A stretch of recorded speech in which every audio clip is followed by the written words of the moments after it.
Émile Vernodon ne pourra pas voter pour le second tour des territoriales à Mahina. Condamné à 3 ans d'inéligibilité, l'ancien maire a perdu ses droits civiques. Il a reçu sa notification ce matin par la mairie de Mahina, une radiation des listes électorales demandée par le Haut-Commissariat dans le cadre du code électoral. Émile Vernodon qui a tout de même bien voté le 22 avril dernier lors du premier tour de ces élections. Et l'entre-deux tours est propice aux prises de position. Les partenaires sociaux ont des visions. Quand les patrons parlent stabilité, les syndicats parlent retraite. On fait le point avec Stéphane Ratineau et Patrick Tinsing. Ce n'est pas parce que l'un dit rouge que l'autre dit vert. Les nuances du monde social sont plus fines. Et les face-à-face en période électorale, entre patrons et syndicats, se font affleurer mouchetés. Les uns parlent stabilité, les autres regardent l'avenir de leurs enfants, sans toutefois que l'un et l'autre soient incompatibles. Côté patronal, la rhétorique est connue, le mot, la continuité. On nous a démontré dernièrement qu'on pouvait avoir une stabilité dans notre pays. Et donc, qui que soit élu, nous, on recherchera la stabilité. La stabilité, ça veut dire que l'économie va reprendre avec la stabilité. Il est certain qu'on n'est pas pour les émeutes, on n'est pas pour détruire le pays, parce que quand on détruit un pays, c'est le petit peuple qui est détruit, et l'économie aussi. Donc nous, on va supporter tout ce qui va permettre de la stabilité. En démocratie, le peuple est souverain. Pour dire simple, c'est lui le patron. Le vote vaut quitus pour les élus de la République, d'où la question de la réforme des retraites.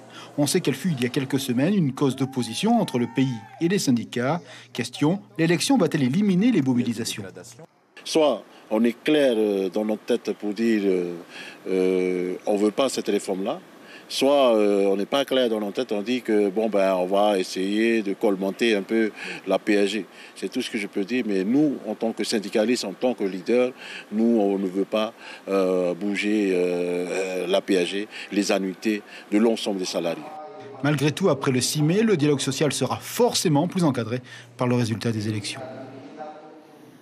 Conséquence de la participation en baisse dans la plupart des communes, 4 d'entre elles ont décidé entre les deux tours de prolonger d'1 heure les opérations de vote le 6 mai. C'est notamment le cas à Paea. On voit cela avec Thierry Stampfler et Christian Dezeau.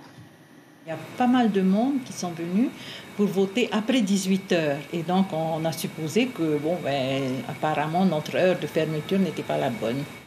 L'électeur étant roi ces temps-ci, la mairie de Paea a donc décidé de prolonger d'1 heure le scrutin. Pour le deuxième tour, l'heure de fermeture des bureaux sera repoussée à 19 heures. Le Haut-Commissariat a donné son accord. Ces personnes en fait, qui sont arrivées après 18 heures avaient l'habitude. L'année dernière, pour les législatives et les présidentielles, on a fermé à 19 heures. Alors, est-ce que les gens n'ont pas fait attention? On pensait que ça fermait aussi à 19 heures. Donc, voilà. Seuls 60% des électeurs de Paea ont voté dimanche dernier. Pour le deuxième tour, le nombre de bureaux ouverts jusqu'à 19 heures s'allonge. Nukuiva et Wapo aux Marquises, Rorutu aux Australes, Tapu Atea et Uturoa aux îles sous le vent, Ateiti, Arwe, Faa, Paea, Papara, Tayarapu Est et Ouest. Enfin, les bureaux de Bora Bora restent ouverts jusqu'à 20 heures. Et je vous rappelle que le second tour de ces élections, ce sera le 6 mai. C'est la fin du journal des élections.